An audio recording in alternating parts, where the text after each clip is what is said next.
Good morning, good evening, good night, wherever you are. Hope that you're doing well, and welcome to Mini Indie Game Reviews, a place where I'll be reviewing indie titles that are short, sweet, and straight to the point. Today we're going to be looking at the indie game Altos collection, which is composed of two titles, Alto's Adventures and also Alto's Odyssey. Both games were developed by Team Alto and Serenity Forge and published through Snowman. Initially created as a game for mobile devices released in February 2015, both titles was ported over to home consoles in 2020, one of which is the version that I'm going to be reviewing today, which is the PS4 version. So let's get into it.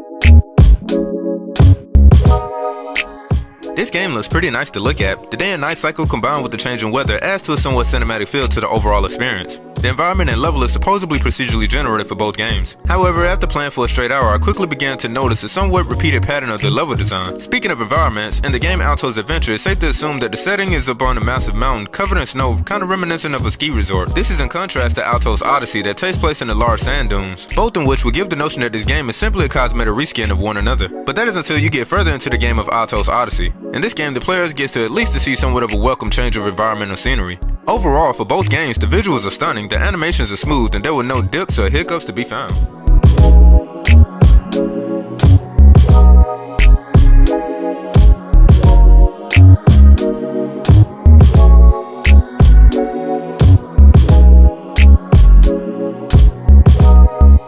What story?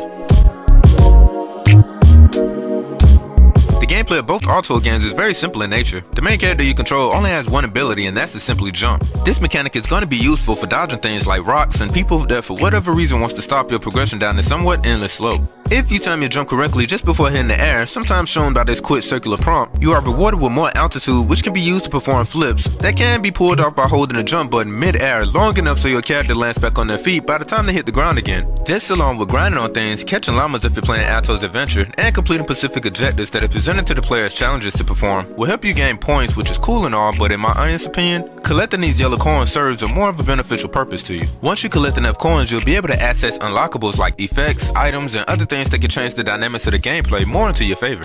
There is also this other mode in both games known as Zen mode that pretty much allows you to play the game without end and without consequences. This means that even if you mess up or get wrecked, you can just get up and keep going without having a player to just completely start over. I would suggest using this mode as a practice mode just to get familiar with the controls. The only gripe that I have with the gameplay is that during nighttime for both of the games, it can become a little bit difficult for you to see the obstacles that's coming your way. But other than that, the gameplay is pretty good.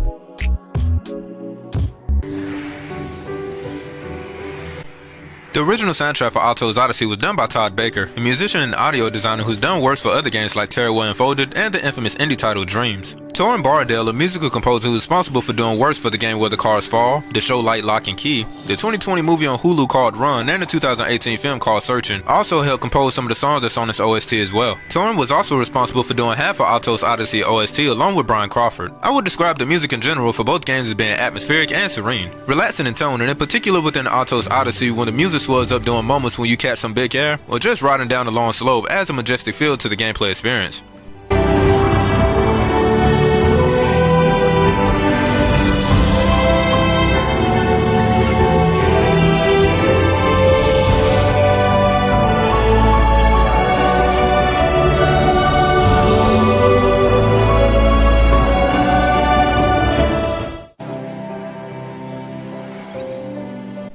Alto's collection sounds very nice with the whistling winds, and hearing the smooth sliding sounds going down the slope are primarily the two sounds that you're going to be hearing throughout both games. And to add another layer of submerging the player more into the game are the sounds that reflect the environments and the weather changes. For example, when it's raining, the thunder makes its existence known and has a nice effect.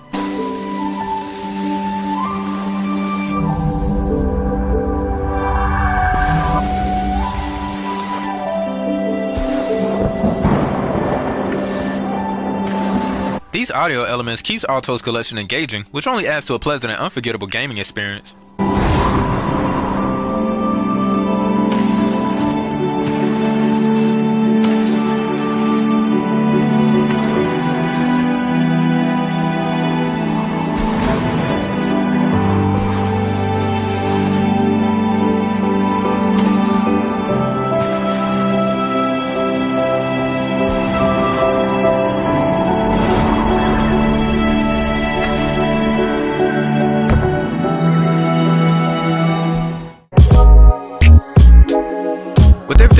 going to give this game a 7 out of 10. This game doesn't possess any deep meaning unless you want to reach for whatever metaphorical symbolism you think riding down a slope means.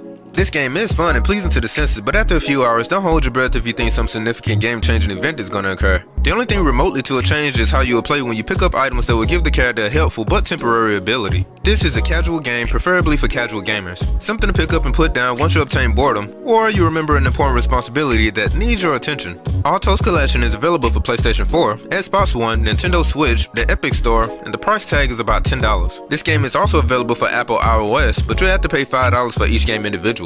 And lastly, this game is also available on Google's Play Store for free. Check it out, let me know what you think, and be safe out there, and peace, y'all. And don't forget to like and subscribe. Hit up that notification bell, and I gotta go.